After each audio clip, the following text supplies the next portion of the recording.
Cosmo health viewers அனைவருக்கும் வணக்கம். நான் டாக்டர் நித்யா, சித்தா ஃபிசிஷியன். நுரையீரல் சம்பந்தப்பட்ட பிரச்சனைகள். நுரையீரலை பலப்படுத்த இயற்கையான முறையில் என்னென்ன வழிமுறைகள் இருக்குது, இதுதான் இன்றைக்கி நம்ம பார்க்க போகிறோம். பொதுவாகவே இந்த நுரையீரல் பிரச்சனை அப்படின்னு சொல்கிறது குழந்தைகள்லேருந்து பெரியவர்கள் வரைக்கும் இருந்துக்கிட்டே இருக்கும். அதுவும் வயதானவர்களுக்கு சொல்லவே வேண்டாம். எப்போதுமே எனக்கு லங்ஸில் ஒரு ப்ராப்ளம் இருந்துக்கிட்டே இருக்குங்க. லைட்டாக ஒரு கோல்டு இருக்குது, சளி இருக்குது. அதுவும் முக்கியமாக காலை வேளையில் எந்திரிக்கும் பொழுதே எனக்கு கண்டினியூஸாக எனக்கு தும்மல் வந்துக்கிட்டே இருக்கும், ஸ்னீசிங் இருந்துக்கிட்டே இருக்கும். இது சைனசைட்டிஸ் அப்படின்னு சொல்கிற ஒரு ப்ராப்ளம். இதை தாண்டி பார்த்தோம்னா ரெஸ்பிரேட்டரி ட்ராக் இன்ஃபெக்ஷன் அப்படின்னு சொல்லுவோம். நம்மளுடைய மூச்சு பாதையில் நமக்கு ஏதாவது இன்ஃபெக்ஷன் இருக்கும்பொழுது ஏற்படக்கூடிய பிரச்சனைகள். இதனாலேயும் நமக்கு சுவாச கோளாறுகள் ஏற்படுது. நிறைய கிட்ஸுக்கு பார்த்தோம்னா தெரியும், ப்ரீத் பண்ணும்போதே ஒரு மாதிரி சவுண்ட் வந்துக்கிட்டே இருக்கும். நைட்டில் தூங்கவே முடியாது, காஃப் இருந்துக்கிட்டே இருக்கும், இருமல் இருந்துக்கிட்டே இருக்கிறதுனால சரியான ஒரு உறக்கம் இல்லாமல் இருக்கும்.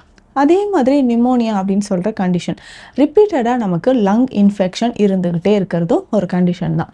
ஸோ காலையில் எந்திரிச்சோடனே எனக்கு ப்ரீத்திங் சரியாக பண்ண முடியல, த்ரோட்டில் இருந்து லங்ஸ் வரைக்கும் ரொம்ப நாளாக எனக்கு ஒரு ஸ்பூட்டம், சளி இருந்துக்கிட்டே இருக்குது, சளி தொந்தரவு இருந்துக்கிட்டே இருக்குது அப்படின்னு சொல்லுவாங்க. இதை தாண்டி பார்த்தோம்னா வீசிங். ஸோ இந்த கம்ப்ளைண்ட்டும் நிறைய பேருக்கு இருக்கும். ஸோ நார்மலாக ப்ரீத் பண்ணவே முடியாது. ஸோ ப்ரீத்திங் ட்ரபிள் இருக்கும். இதில் முக்கியமாக லங்ஸ் முழுவதும், நுரையீரல் முழுவதும் நமக்கு சளி சேர்ந்த மாதிரி இருக்கும். அதுலேயும் பார்த்தோம்னா நாட்பட்ட சளி இறுகி போய் நெஞ்சிலேயே இருக்கிறது பார்த்தோம்னா நிறைய பேருக்கு இதனால் என்னென்ன பிரச்சனைகள் வரும். So weight loss, severe weight loss இருந்துக்கிட்டே இருக்கும். எந்த உணவும் கொஞ்சம் மேலே நம்ம எடுக்கவே முடியாது. கொஞ்சம் ஃபுட்டு சாப்பிடுவாங்க, ஓகே, இதுக்கு மேலே சாப்பிட முடியாது. அதை மீறி சாப்பிட்டாலும் வாந்தி வர மாதிரி ஒரு உணர்வு தெரியும். ஐயோ, வாமிட்டிங் சென்சேஷன் தெரியுது அப்படின்னு சொல்லுவாங்க. இதை தாண்டி பார்த்தோம்னா அடிக்கடி தலைவலி, கண் சிவத்தல், கண்ணில் இருந்து நீர் வடிஞ்சிக்கிட்டே இருக்கும். பேசும்போது சரியாக பேச முடியலை அப்படின்னு சொல்லுவாங்க. ஹோர்ஸ்னஸ் ஆஃப் வாய்ஸ் அப்படின்னு சொல்கிறது, குரல் கம்மல் அப்படின்னு சொல்லுவோம். இந்த மாதிரியான பிரச்சனைகளும் நிறைய பேருக்கு இருக்குது.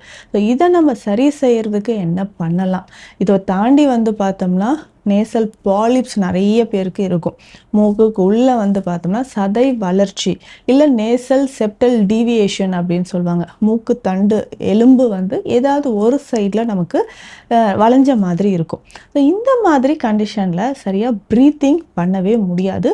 நாட்பட்ட சளி நெஞ்சில் இறுகி இருந்துச்சுன்னா சரியான ஒரு வளர்ச்சியுமே குழந்தைகளுக்கோ இல்லை பெரியவர்களுக்கு பார்த்தோம்னா சரியாக ப்ரீத் பண்ண முடியாமல் எப்போவுமே ஒரு ப்ராப்ளம் இருக்கும். ஸோ மூச்சில் கருன்னு ஒரு சவுண்டு வந்துக்கிட்டே இருக்கிறது, பேசும்போது ஒரு பேட் ஸ்மெல் வருது, மூச்சு காற்றிலையுமே அந்த சளி கலந்த மாதிரி ஒரு ஸ்மெல் வர்றது. ஸோ அடிக்கடி உணவு சாப்பிட்டு வாந்தி எடுக்கிறது, மலச்சிக்கல் தொந்தரவு, இந்த மாதிரி நிறைய பிரச்சனைகள் இருக்கும்.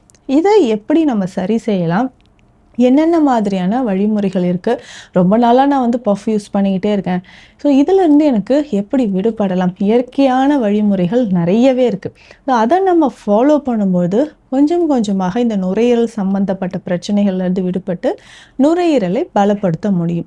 இதற்கு பேசிக்காக நம்ம என்ன பண்ணணும் அப்படின்னா, ஸோ வெளியில் நம்ம என்ன ஃபுட்டு சாப்பிட்றோன்னா கண்டிப்பாக அதை அவாய்ட் பண்ணிக்கணும். குளிர்ந்த உணவுகள் எடுப்பதை கண்டிப்பாக தவிர்க்கணும். குளிர்ந்த உணவுகள்னால் ஃப்ரிட்ஜிலேருந்து எடுத்த உடனே சாப்பிட்றது, குளிர்ச்சித்தன்மை இருக்கக்கூடிய காய்கறிகள், கீரைகள், இதையும் நம்ம அவாய்ட் பண்ணிக்கணும். எப்போ உணவு சாப்பிட்டாலும் சூடாக இருக்கிற மாதிரி அப்போதைக்கு ரெடி பண்ணி நம்ம சூடாக இருக்கிற மாதிரி சாப்பிடணும். சில வகையான மூலிகைகளை உணவில் சேர்த்து சாப்பிடும் பொழுது நமக்கு நுரையீரல் பலப்படுது. பேசிக்காக என்னென்ன மூலிகைகள் அப்படின்னு பார்த்தோம்னா இஞ்சி, சுக்கு, இது ரெண்டுமே நாட்பட்ட சளி, நுரையீரலில் இறுகி போயிருக்கக்கூடிய சளியை நமக்கு வெளியேற்றக்கூடியது. அடுத்த மூலிகை பார்த்தோம்னா துளசி, வெற்றிலை. இந்த துளசி, வெற்றிலை நம்ம எல்லோரோட வீடுகள்லையும் இருக்கக்கூடிய முக்கியமான மூலிகை. ஸோ சளி தொந்தரவு இருந்துச்சுன்னா அதை வெளியேற்றுவதற்கு நமக்கு துளசி, அதுவும் முக்கியமாக கருந்துளசியை நம்ம பயன்படுத்தலாம். ஸோ நிறைய பேர் நிறைய மெடிசன்ஸ் எடுத்துட்டு அதனாலேயும் சைடு எஃபெக்ட்ஸ் இருக்கும். ஸோ சளி தொந்தரவு இருக்குது, நெஞ்சு பகுதியில் நமக்கு சளி தொந்தரவு இருக்குன்னா நம்ம ஆவி பிடித்தல் அப்படின்ற ஒரு முறையை ஃபாலோ பண்ணிக்கலாம்.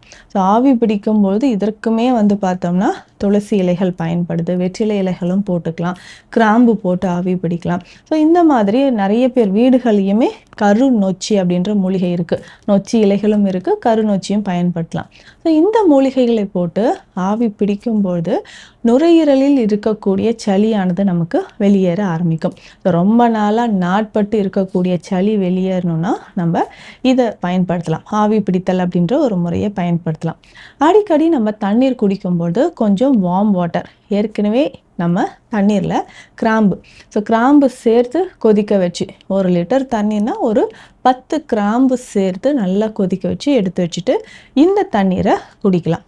தினந்தோறும் நம்ம என்ன பண்ணலான்னா, காலையில் எந்திரிச்சோடனே எனக்கு தும்மல் வந்துக்கிட்டே இருக்குது அப்படின்னு சொன்னீங்கன்னா, வெது வெதுப்பான தண்ணீர் ஒரு 200 ml அளவுக்கு எடுத்துட்டு அதில் ஒரே ஒரு சிட்டிகை மஞ்சள் மிளகுத்தூள் சேர்த்து அந்த தண்ணீரை காலையிலே குடிக்கும்பொழுது அடுத்தடுத்து வரக்கூடிய தும்மல் நமக்கு குறைய ஆரம்பிக்கும். நிறைய பேருக்கு ஏர்லி மார்னிங்கில் தான் இந்த சிம்டம்ஸ் இருக்கும். தலைவலி இருக்கிறது, அடுக்கு தும்மல் வருது, மூக்கில் இருந்து எனக்கு ரொம்ப தண்ணியாக கொட்டுற மாதிரி இருக்குங்க அப்படின்னு சொல்லுவாங்க.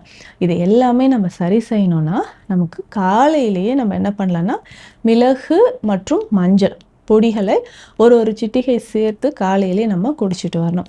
இதை தாண்டி நம்ம உணவு முறைகளில் நான் சொன்ன மாதிரி நீர் சத்து நிறைந்திருக்கக்கூடிய காய்கறிகளை நம்ம தவிர்த்துக்கலாம். அதே மாதிரி தினமும் உணவில் நம்ம நுரையீரலுக்கு வலிமை சேர்க்கக்கூடிய காய்கறிகளை பயன்படுத்தணும். இதுலேயும் முக்கியமாக பார்த்தோம்னா நமக்கு கோவைக்காய், கொத்தவரங்காய் இது எல்லாமே பயன்படுத்தலாம். கத்தரி இது எல்லாமே நம்மளுடைய நுரையீரலை பலப்படுத்தக்கூடியது.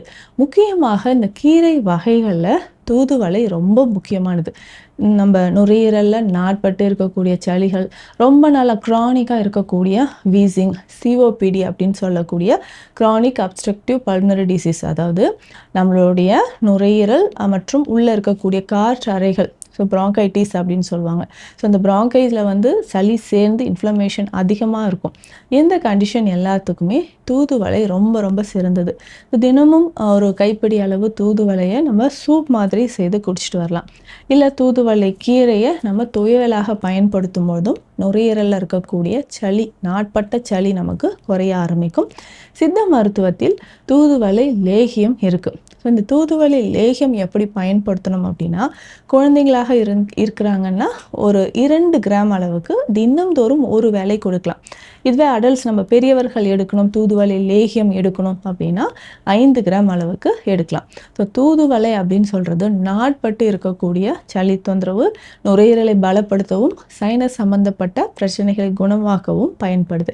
இதே மாதிரி தான் இன்னொரு முக்கியமான மூலிகை. இந்த சளி தொந்தரவை குணப்படுத்துவதற்கு கண்டங்கத்திரி, பேர்லேயே இருக்குது பாருங்கள். ஸோ கண்டத்தில் இருக்கக்கூடிய பிரச்சனைகளை முற்றிலுமாக குணமாக்கக்கூடிய ஒரு மூலிகை தான் கண்டங்கத்திரி. ஸோ இந்த கண்டங்கத்திரியும் நமக்கு குடிநீர், அதாவது கஷாய பொடியாக கிடைக்குது, கண்டங்கத்திரி லேகியமாகவும் கிடைக்குது. இது ரொம்ப ரொம்ப பெஸ்ட்டாக இருக்கக்கூடிய ஒரு மெடிசன் அப்படின்னு சொல்லலாம்.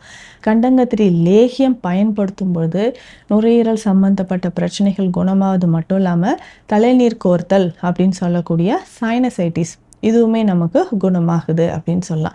ஸோ நம்ம வீடுகளில் தினம்தோறும் இரவு நைட்டில் தான் நிறைய பேருக்கு காஃப் வந்துக்கிட்டே இருக்குது அப்படின்னு சொன்னிங்கன்னா, இரவு நேரத்திலும் சிற்றரத்தை பொடி, மிளகு பொடி இது ரெண்டுமே பாலில் கலந்து குடிக்கும் பொழுது நுரையீரல் நமக்கு பலப்படும். இரவு நேரத்தில் தூக்கம் இல்லாமல் அவதிப்படுறாங்க இல்லையா, நிறைய பேருக்கு தூக்கம் இல்லாமல் அவதிப்படக்கூடிய நபர்கள் இரவு பாலில் இந்த 2 மூலிகையும் கலந்து குடிக்கும்பொழுது நம்ம உடலில் இருக்கக்கூடிய தேவையற்ற சளி எல்லாமே வெளியேற ஆரம்பிக்கும். நம்மளுடைய சுவாச பாதையில் இருக்கக்கூடிய பிரச்சனைகளும் குணமாகும். பொதுவாகவே நமக்கு இந்த நுரையீரல் சம்மந்தப்பட்ட பிரச்சனைகள் இருந்ததுன்னா சில பயிற்சிகளை நம்ம செய்யலாம். பயிற்சிகள் அப்படின்னு சொல்லும்போது மூச்சு பயிற்சி அப்படின்னு நம்ம சொல்கிறோம். பிராணாயாம பயிற்சிகளை செய்யும்பொழுது நுரையீரல் நமக்கு பலப்படுது.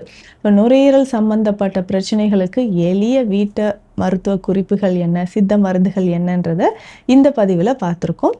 மீண்டும் அடுத்த பதிவில் சந்திக்கலாம். நன்றி.